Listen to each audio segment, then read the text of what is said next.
Moment ici, je passe la parole à Gérard Pommier. Bon, je vais parler de ce livre. Je m'excuse auprès de Mustapha. Je vais commencer par faire plus que des compliments, je ne sais pas comment dire, parce que ce livre, Le Puits de la Vérité, il est un puits lui-même. Je ne dirais pas que c'est le plus grand livre sur la question, parce que c'est un livre absolument unique. Je n'ai pas dans ma mémoire de livre qui fasse un tel panorama sur l'histoire non seulement des scientifiques, mais de ces scientifiques qui ont toujours été des philosophes, en ponctuant à chaque fois avec, très modestement, toujours d'abord la parole à ces philosophes des sciences, à ces scientifiques, et une ponctuation tout du long par le point de vue psychanalytique, je ne dirais même pas lacanien, ce serait trop restrictif, d'un psychanalyste parlant avec son désir de psychanalyste, et seulement dans les dernières pages, des développements plus longs, plus consistants sur le point de vue psychanalytique. Voilà, alors, donc je dirais, c'est le livre d'un grand esprit qui accepte de se faire enseigner sans donner de leçons. C'est en soi, à soi seul déjà une grande leçon de modestie. Alors, juste comme ça, à la première lecture, parce que j'ai beaucoup travaillé ce livre, ça donne l'idée que seule la psychanalyse peut tirer la perspective sur ce à quoi sert la parole et comment la science s'en déduit. La psychanalyse dit les conditions de la subjectivité sans lesquelles aucune science ne naîtrait. Ce livre donne aussi cette idée que je me place du point de vue des réductions qu'on a l'habitude de faire dans notre milieu, c'est-à-dire cette idée qui, après tout, me semble complètement invalidée à la lecture de ce livre, c'est que il n'y a pas à proprement parler de forclusion du sujet de la science, ou plus exactement, ni plus ni moins que dans n'importe quel énoncé où le sujet de l'énonciation diffère du sujet grammatical. Celui qui parle n'adhère à ce qu'il dit que tout à fait provisoirement, et la science opère tout aussi provisoirement sur ce que définit la parole qui la précède. Elle suit la route de la conscience proprement dite, pas de science sans conscience, et pas de conscience sans inconscient. Voilà, c'est le premier aphorisme du jour. Alors, du point de vue de la psychanalyse, qu'est-ce que c'est l'inconscience première? Je résume. C'est l'incroyable, ce que Freud a appelé Unglauben. L'incroyable de quoi? Du trauma sexuel, de la séduction paternelle, qui fomente le vœu parricide et projette l'invention d'un Dieu éternisé.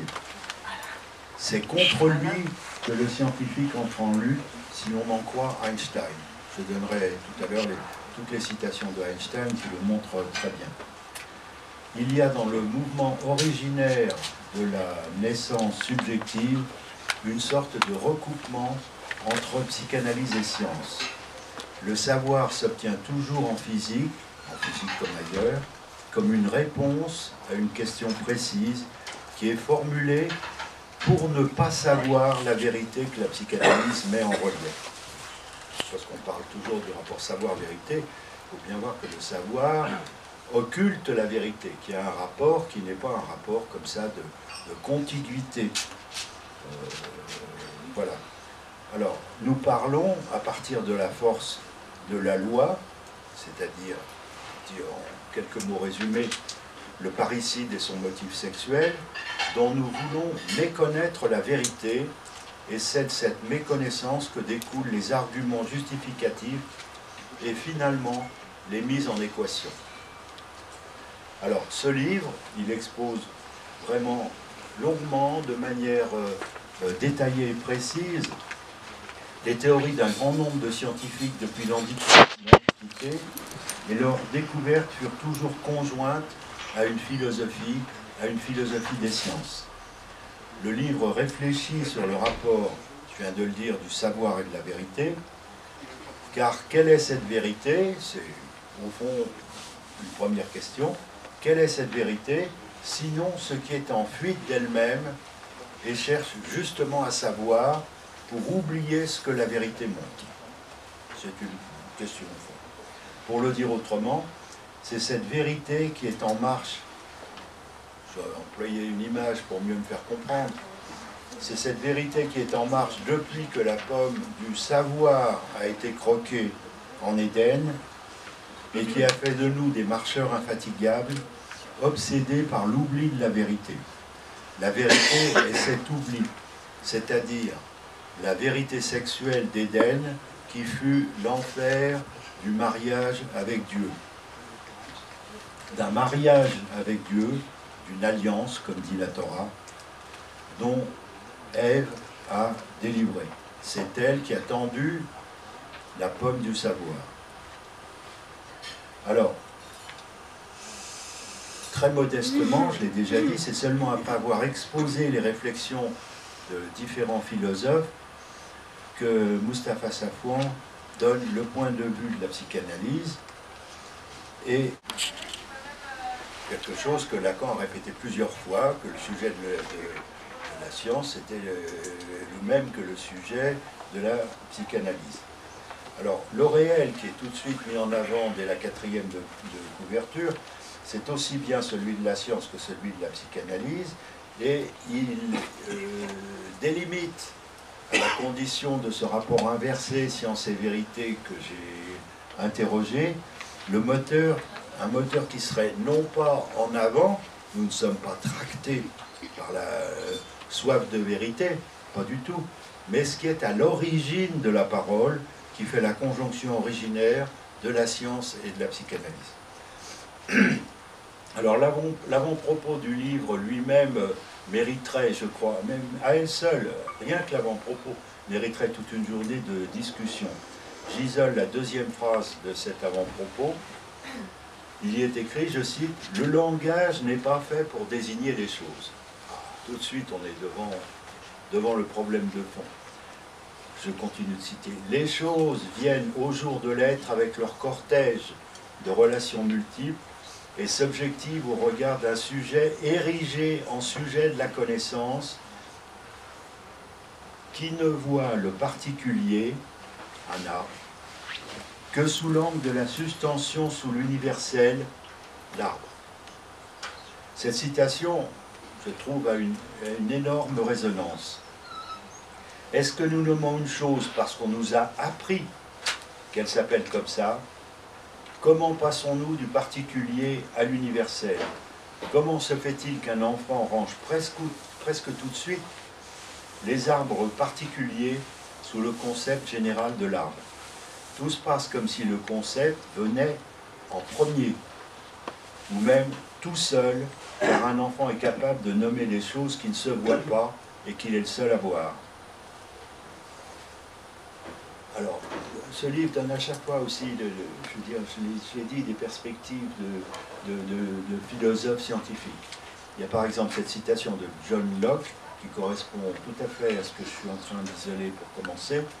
Il a mis en évidence la primauté du concept, c'est-à-dire l'invention que fait l'être humain pour dénommer et renommer une chose selon son concept tout de suite général. Je donne la citation de John Locke, elle est fondamentale pour le développement de sa foi. Tout ce qui existe étant des choses particulières, on pourrait peut-être s'imaginer qu'il faudrait que les mots qui doivent être conformes fussent aussi particuliers par rapport à leur signification. C'est-à-dire que chaque chose ait son nom. L'illusion de Cratyle dans Platon. Nous voyons pourtant, situation de Locke, nous voyons pourtant que c'est tout le contraire, car la plupart des mots qui composent les diverses langues sont des termes généraux, ce qui n'est pas arrivé par négligence ou par hasard, mais par raison et par nécessité. Fin de la citation de Locke. Ça veut dire le concept vient tout de suite d'abord, et ensuite le particulier se range sous le général du concept. Alors, Emmanuel Kant, je vais peut-être sauter ce passage, lui aussi a essayé d'expliquer la façon dont le particulier est subsumé sous l'universel. Il y a, bon, je vais sauter ce passage, il invente une représentation médiatrice, c'est-à-dire le schème transcendantal, comme vous savez, et ce que Kant ne voit pas, c'est que la naissance du concept est primordiale, comme j'ai déjà dit à l'instant. Kant dit qu'il y a un schématisme de l'entendement pur, écoutez bien ce que dit Kant, en vue des phénomènes et de leur simple forme, c'est, dit-il, un art caché dans les profondeurs de l'âme humaine et dont nous aurons de la peine à arracher à la nature les secrets du fonctionnement pour les mettre à découvert sous les yeux. Voilà la question que se dit Kant quand il est obligé d'inventer ce schème transcendantal. Eh bien, je crois que nous, avec la psychanalyse, on a une petite idée de quoi il s'agit. Il s'agit de quoi? Il s'agit du refoulement originaire, au départ, ce rapport vérité refoulée et quête affolée du savoir. Donc il s'agit du refoulement ordinaire qui met la vérité sexuelle, que j'ai trop rapidement évoquée, mais vous savez de quoi il s'agit, dans les dessous. Tout procède, ce que Safouan appelle à juste titre, je cite Mustapha Safouan, une conceptualisation originaire. Voilà, ça c'est une formule. Je vais reprendre tout à l'heure, c'est vraiment, je crois, la clé de voûte de ce travail. Et je vais essayer de montrer, ce sera ma question à Mustapha Safouan, qu'il s'agit de débaptiser et de rebaptiser les choses. Alors, j'ai cité Kant, je ne vais pas donner toutes les citations, mais à notre époque, il y a Noam Chomsky qui a dit exactement la même chose, c'est-à-dire « In some incompletely unwell way, our mind developed human concept ». Lui aussi n'arrive pas à comprendre comment ça se fait que le concept vient en premier. Hein, je vous cite, je saute les citations de Chomsky qui vont toutes dans ce sens. Nous ne savons pas comment ça se fait qu'il y a ce problème, cette capacité humaine tout à fait différente des autres moyens cognitifs des animaux. J'emploie perfidement ce terme de cognitif parce qu'on en revient là actuellement. Faut que je parle plus fort. Je vais parler plus fort. Voilà. Parce que le langage n'est pas une capacité cognitive, entre autres, c'est une invention subjective qui refoule la vérité, j'ajouterais qui refoule la vérité de l'autre, c'est une question que je pose également à Mustapha, et entraîne tout de suite la recherche de la causalité, tout de suite, avec la naissance du concept en priorité. Je cite Safouan, « Nous n'avons pas besoin de lever les yeux au ciel de l'intelligible pour contempler l'universel. Celui-ci est dans le nom et il donne au nom la valeur du concept. Le concept n'est pas une abstraction lointaine. » Voilà. Alors, je vais essayer de prendre une petite distance par rapport à ce questionnement en parlant d'un texte que vous avez peut-être lu du temps où Heidegger était encore sous le manteau, en quelque sorte, on n'avait pas vu son nazisme en plein jour. Donc dans ce livre de Mustapha Safouan, qui s'appelle « L'acheminement vers la parole » de Heidegger, que vous avez peut-être lu, et il y a un endroit, un commentaire de Trakl, du poète Trakl. Heidegger déclare que les choses nous appellent. Les choses nous appellent. j'avancerais que c'est bien plutôt nous qui appelons les choses par leur nom de concept tout de suite. Pourquoi le faisons-nous? J'y ai fait allusion. Nous leur donnons un nom justement pour qu'elles ne nous appellent pas. Car ces choses, toutes les choses qui sont au dehors, sont investies d'une pulsionalité rejetée et elles pourraient nous avaler. C'est ce qui se passe quand on part dans nos rêveries. On est emporté par les choses dont nous avons la sensation. C'est une nécessité d'appeler les choses, de les nommer, de leur ôter leur nom propre de cannibale et de leur donner un nom commun qui se stabilise parce que nous leur attribuons des qualités. Toutes les phrases sont faites comme ça. Elles vont d'une proposition sujet à une proposition attribut qui est qualitative. La neige est blanche, pour reprendre cet aphorisme si commenté de Tarski. Il y a proposition sujet et ce qui la qualifie. Toutes les phrases sont faites comme ça. Elle est qualitative et elle s'adresse à quelqu'un qui l'entend dans la langue commune. De sorte que ce nom commun et les qualités qui lui sont attribuées dans une phrase sont tout de suite universelles. Alors Safran, je crois, a entièrement raison dès la 8e ligne de son livre de rappeler: c'est à juste titre que Platon a accordé à cet universel une réalité plus éminente que celle du particulier. Les choses que nous voyons, fin de citation, les choses que nous voyons ont d'abord une réalité visible. Cette visibilité est même photographiable à l'IRL, pour poursuivre les débats actuels contre des gens qui retournent au passé. Mais ce qui est visible est habité, toujours habité par l'animisme de nos pulsions, et donc il faut conceptualiser pour refouler l'animisme des pulsions qui sont dans les choses. Est-ce que je suis clair? Et les ligoter en leur donnant des qualités. Les ligoter, je dirais, les ligoter dans le dire.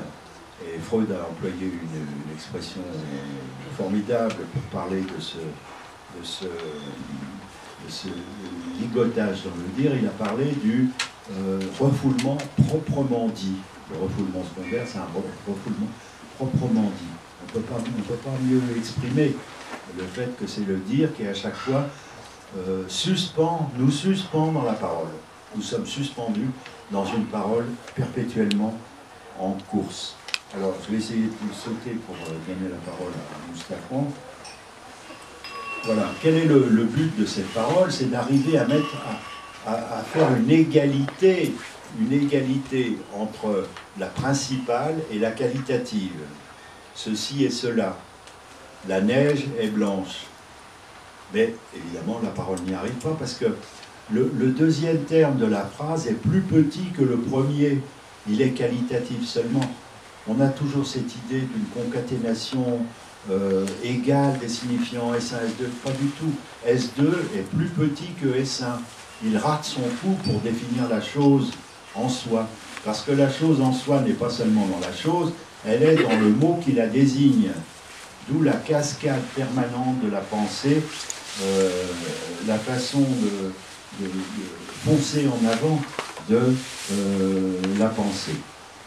Alors, je vais donner ce qui me semble, pour moi, la citation centrale du livre de Mustapha Safwan, de notre connaissance, et du même coup comme défi, écoutez bien, à une conceptualisation originelle qui efface la particularité de la chose au bénéfice de la substantiation dans l'universel du mot, quitte à la substantiver au regard de ses attributs, et de l'inscrire par là dans les autres réseaux relationnels toujours prescrits par le langage.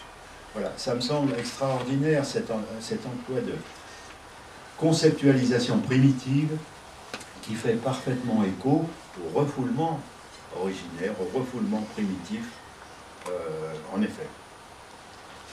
Voilà. Et Safran ajoute 2 lignes plus loin. De même, loin d'accommoder l'objet aux formes de la raison n'est pas cherchons, la conceptualisation primitive, toujours l'emploi de ce terme, détermine son objectivité même en le nommant et en assurant le caractère communicable et transmissible de la connaissance, en quoi réside l'autre sens de l'objectivité. Voilà, je trouve que c'est une élégance parfaite pour dire ce qui est le noyau central à partir duquel se distingue vérité et savoir, c'est-à-dire le rapport contrarié, mais ayant le même sujet. C'est ça, le sujet de la science et le sujet de la psychanalyse. Mais c'est là que je poserai, on peut dire, ma question principale à Mustapha Safran, c'est que s'il s'agit d'un refoulement originaire, ce que nous retrouvons au niveau du savoir, c'est pas l'autre. C'est l'autre tel qu'il a été refoulé, le refoulement originaire et la conceptualisation originaire, ce qui veut dire que c'est chaque sujet qui s'invente son axiomatique, sa conceptualisation à lui, c'est ça, sa conceptualisation à lui. Sans ça, il n'y aurait jamais eu le moindre progrès de la science. Si tout avait été toujours dès le départ sous la dépendance des signifiants de l'autre. Nous surdéterminons, nous refoulons ce savoir de l'autre, puis nous le fictionnons à sa place, c'est la quête de la vérité, puis nous chiffrons cette fiction, parce qu'il n'y a que le chiffrage qui parvient à l'égalité. C'est là que je distingue très clairement quel est le moment où la quête sans fin de la parole se stabilise par le recours aux chiffres, non pas aux chiffres, c'est mal dit, à l'équation mathématique. Alors là, ça se calme. Ça se calme parce qu'il faut inventer des symboles qui échappent au langage, la chaleur, la couleur, des qualités, encore une fois, ça échappe complètement au langage, des qualités, voilà, et chiffrer ces qualités. On ne peut mesurer que les qualités. La science s'exerce sur ces qualités. La chaleur, la puissance, la force, etc. C'est ça. Hein. C'est une déduction à partir de la façon dont le savoir est articulé dans la parole. C'est ça. C'est une façon de stabiliser, de souffler un peu. Juste un instant. Parce que après, quand on a les résultats de l'équation, ben, il faut causer pour l'expliquer. Donc on retombe. Nous sommes, comme le dit Niels Bohr, vous trouverez toutes les citations qu'il faut dans ce livre, nous sommes suspendus au langage. Suspendus au langage. Voilà. Donc primauté, conceptualisation première à partir de qualité. Alors là, voilà, je vais, pour conclure sur quelque chose qui nous intéresse beaucoup, je crois, c'est que ces qualités, Niels Bohr a également, dans une conférence, je ne me souviens plus laquelle, il a bien vu que, non, c'est Einstein d'abord, qui a bien vu le problème que posait le fait que la lumière, il y a deux théories possibles pour la lumière. Théorie corpusculaire ou théorie ondulatoire. Elles sont toutes prouvées par l'expérimentation qui succède à la conceptualisation. Elles sont vraies toutes les deux. Et pourtant, elles sont contraires. Comment est-il possible que la lumière soit à la fois corpusculaire et à la fois ondulatoire? Donc Niels Bohr a eu cette idée que c'était une complémentarité. Je voudrais juste ajouter un petit mot de ma modeste place. Il me semble que ce n'est pas tant des complémentarités que simplement que la conceptualisation est partie de qualités différentes, c'est tout. Chaque qualité a son propre chiffrage, a sa propre mise en équation qui calme. Mise en équation, ça veut dire quoi?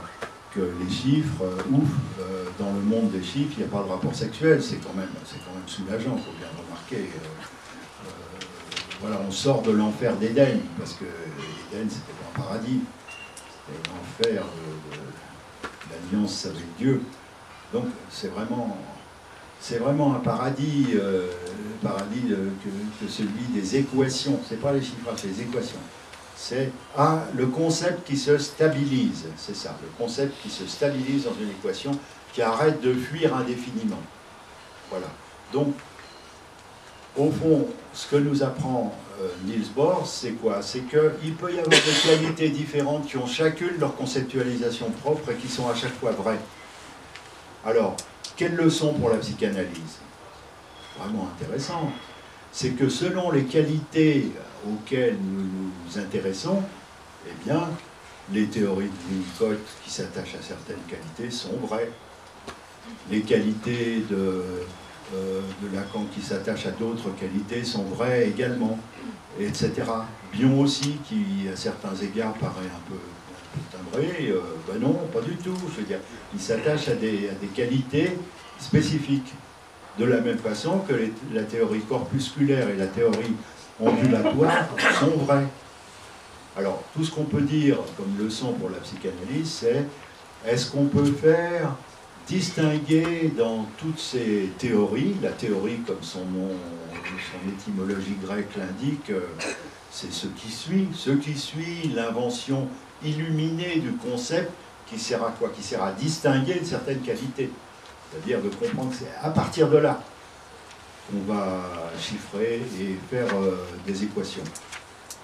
Donc, est-ce qu'on peut en tirer comme idée que dans la masse de qualités qui correspondent par exemple aux différents auteurs en psychanalyse que j'ai cités, il y a une théorie qui est hégémonique par rapport aux autres?